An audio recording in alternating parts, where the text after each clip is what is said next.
Hello बच्चों, कैसे हैं आप। अभी देखो यहां पे अभी हम ये इस वीडियो में आपको एक और पॉइंट्स क्लियर कर रहे हैं। रिजल्टेंट फोर्स, रिजल्टेंट एंड इक्विलिब्रियंट, बहुत अच्छा कंसेप्ट है ये रिजल्टेंट एंड इक्विलिब्रियंट। ध्यान में रखना, इंपॉर्टेंट पॉइंट है ये। बहुत बार पेपर में इसमें डिफरेंस पूछा जाता है, right. So resultant means what, पहला पॉइंट लेते हैं हम लोग, resultant force. What in by resultant force? See, whenever the number of forces are acting on a body, right? मान लीजिए हम लोग एक बॉडी लेते हैं, ये बॉडी O है और इसके ऊपर ये नंबर ऑफ फोर्सेस एक्ट हो रहे हैं। समझो ये 10 न्यूटन का फोर्स है, ये 20 न्यूटन का फोर्स है, ये 30 न्यूटन का, ये 40 न्यूटन का।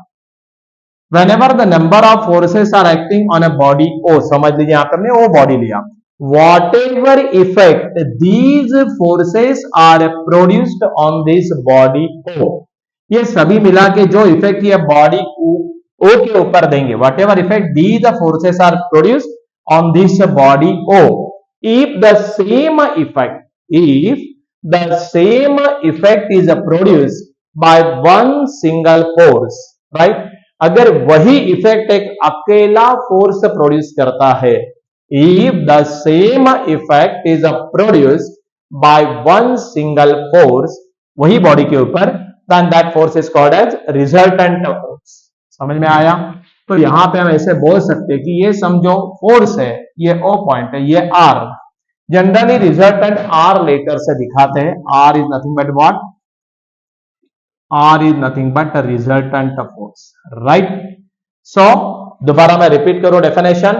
Whenever the number of forces are acting on a body O, whatever effect these forces are produced on this body O, if the same effect is produced by one single force, then that force is called as resultant force। क्या बोलते हैं उसको? Resultant force. And generally resultant R letter से दिखाया जाता है। यहां तक मेरे कैसे बात क्लियर हो गई आपको? No problem. थोड़ा आप वीडियो को पॉज कर करके डेफिनेशन लिख लेना। एक नोटबुक आप पेन साथ में रखा करो। वीडियो जब आप सुनेंगे उस वक्त मैं आपको एक्सप्लेनेशन दे देता हूं और आप लोग रनिंग में, मतलब ये जो मैं भी बता रहा हूं इसकी डेफिनेशन मैंने जो बताई वो आप पॉज करके लिख सकते हैं। ये भी पेपर में थ्योरेटिकली बहुत बार आया है कि राइट डाउन द डेफिनेशन या डिफरेंस बिटवीन रिजल्टेंट एंड इक्विलिब्रियंट या डिफाइन इक्विलिब्रियंट एंड रिजल्टेंट। तो मेरे ख्याल से रिजल्टेंट फोर्स आपको मालूम पड़ गया। वैसे भी देखेंगे तो हम लोग प्रॉब्लम में रिजल्टेंट ही बनाते हैं बहुत बार, और आपको पूछते भी है फाइंड आउट द इक्विलिब्रियंट ऑल्सो। तो रिजल्टेंट एंड इक्विलिब्रियंट का एक को रिलेशन भी है, वो भी बताता हूं। सो मेरे ख्याल से रिजल्टेंट फोर्स आपका क्लियर हुआ होगा, राइट। रिजल्टेंट फोर्स के बारे में मेरे ख्याल से आपको कोई प्रॉब्लम नहीं है अभी। अब देखो मैं थोड़ा सा आपको इक्विलिब्रियंट के बारे में बताता हूं। EQUILIBRIANT है, बोला कि ये इक्विलिब्रियंट, क्योंकि बाद में मैं इक्विलिब्रियम के बारे में बताऊंगा। तो ये इक्विलिब्रियंट टी है, इसलिए मैंने टी के ऊपर फोर्स दिया। इक्विलिब्रियंट, इक्विलिब्रियंट और रिजल्टेंट में क्या रिलेशन है? इक्विलिब्रियंट फोर्स भी बोल सकते हैं, ऐसा कुछ नहीं है, राइट। इक्विलिब्रियंट फोर्स के बारे में आप ऐसा भी बोल सकते हैं, द इक्विलिब्रियंट ऑफ टू और more forces acting on a body is a single force. The equilibriant of two or more forces acting on a body is a single force which, when acting with the other force, keeps the body in equilibrium. Right? जरा मैं ये equilibriant of थोड़ा सा ये लिखना पड़ेगा। Equilibriant of two or more forces, two or more forces acting on a body is a single force which, when acting with the other force, which when acting with the other force keeps the body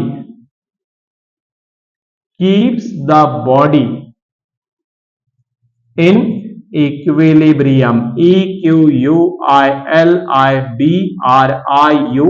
ये मेरे लिए equilibrium बहुत ही important काम है. which keeps the body in equilibrium, nothing but body is at rest. equilibrium का मतलब क्या होता? body is at rest. ये फोर्स कैसा रहता है? equilibrium force, it is, ये मतलब equilibrium force, it is, अब ये जरूरी है, कैसा रहता है? Number 1, equal in magnitude, equal in magnitude, क्या बात है? Number 2, opposite in direction, equal in magnitude, opposite in direction, and collinear, क्या रहता है ये? Collinear with resultant force. मतलब ये सब किसके साथ? With resultant force. कहने का मतलब ये हुआ, ये सब जो है विथ रिजल्टेंट फोर्स के साथ.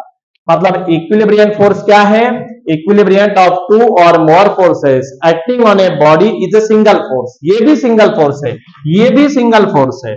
equilibriant of 2 or more forces acting on a body is a single force which when acting with the other force keeps the body in equilibrium. और equilibrium में फिर क्या रहता है? it is equal in a magnitude, opposite in direction and collinear. ये तीनों बातें किसके साथ? with resultant force. कहने का मतलब ये हुआ, मैं थोड़ा डायग्राम से समझाता हूं. देखो यहां पे अगर मैंने दिखाया कि ये आर मेरा रिजल्टेंट है, राइट, तो ध्यान देना, अब मैं यहां पे हॉरिजॉन्टल लाइन बना दूं, यहां पे एंगल बनाऊं थीटा, तो वही लाइन में नीचे क्या रहेगा आपका? नीचे रहेगा equilibrant, that is nothing but what? R dash. R और आर डैश में फर्क क्या? आर डैश क्या बता रहा है? इक्विलिब्रियंट बता रहा है, आर डैश बता रहा है इक्विलिब्रियंट. सही है. It is equal in magnitude. मान लो आर की मैग्नीट्यूड 50 है, तो आर डैश के भी मैग्नीट्यूड क्या है? 50. आर क्या बता रहा है? आर इज नथिंग बट, यहां पे मैं चाहिए तो दोबारा लिखू, आर क्या बताता है? आर बताता है रिजल्टेंट फोर्स. क्या बता रहा है आर? आर बता रहा है resultant force, right. So R की समझो मैग्नीट्यूड 50 है, तो आपकी इक्विलिब्रियंट की भी मैग्नीट्यूड कितनी है? 50 ही है. सो इक्विलिब्रियंट फोर्स अगर आपको प्रॉब्लम में पूछा कि फाइंड आउट द इक्विलिब्रियंट, क्या पूछा? Find out the equilibrant for the given force system, तो पहले आपको क्या बनाना पड़ेगा? रिजल्टेंट. और रिजल्टेंट बनाने के बाद हम क्या बना सकते हैं? इक्विलिब्रियंट. क्यों? Equilibrant is the force which is equal in a magnitude, right, opposite in direction. ये ऊपर गया तो ये नीचे जाएगा, ये राइट गया तो ये लेफ्ट जाएगा, एग्जैक्टली उल्टा. And collinear. कोलीनियर बोले तो कल मैंने टाइप्स ऑफ फोर्स सिस्टम के वीडियो में ये सब दिया है, आप एक बार सर्च कर लेना अगर नहीं समझ में आ रहा है तो. कोलीनियर मतलब all the forces in the system are acting at one single line, इसको बोलते हैं कोलीनियर.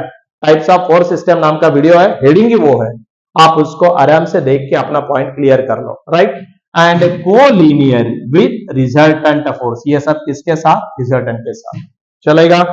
सो ये आपको थोड़ा समझ में आना. बाद में मैंने कंडीशन ऑफ इक्विलिब्रियम का एक स्पेशल वीडियो लेके आऊंगा. इतना ही अभी समझ लो कि बॉडी इज एट रेस्ट. क्या होना चाहिए? Body is at rest. कहने का मतलब आर और आर ये दोनों का अगर मैग्नीट्यूड सेम है, राइट, कोलीनियर है, मतलब ये एंगल थीटा तो ये भी एंगल कितना होगा? थीटा. तो डेफिनेटली इसका जब हम रिजॉल्व करेंगे तो इसका नेट आउटपुट क्या आएगा? 0. तो बॉडी काय में रहेगी? रेस्ट. चलेगा. ये सब थीम हम एक एक पॉइंट लेके समझा रहे हैं. अब ये वीडियो में हमने ये क्लियर किया resultant force, equilibrant force along with diagram, conceptually with a definition. चलेगा. इसका डेफिनेशन आप थोड़ा पॉज करके करके भी लिख सकते हैं. Whenever the number of forces are acting on a body, whatever effect these forces are produced on this body, if the same effect is produced by one single force, then that force is called as resultant force. पूरा समझाया है, no problem, चलेगा। सो यहां पे ये point हमने clear कर दिया है, वन बाय वन हम ऐसे सारे पॉइंट क्लियर करेंगे। तो ये जो है अपना इंजीनियरिंग मैकेनिक्स का फर्स्ट टॉपिक चालू है, फोर्स सिस्टम, और उसके अंदर हम एक एक आपके थ्योरेटिकल पॉइंट्स पहले क्लियर करेंगे and then we will proceed to numerical, right. ये एकेडमी जो है डांगेज एकेडमी, ये जो यूट्यूब चैनल है हमने जो बनाया है डांगेज एकेडमी नाम से, ये एकेडमी छत्रपति संभाजी नगर में 1996 से मतलब 1996 से काम करती है और हम लोग इंजीनियरिंग के अलग अलग सब्जेक्ट पढ़ाते हैं। सो वन बाय वन हम लोग इसके वीडियोस आपको रिलीज करेंगे। सो आप लोग इसको चैनल को सब्सक्राइब करो, लाइक करो, शेयर करो, फ्रेंड सर्कल में भेज दो, कोई प्रॉब्लम नहीं है, राइट, चलेगा। So again we will meet in the next video with a next concept, चलेगा। Thank you.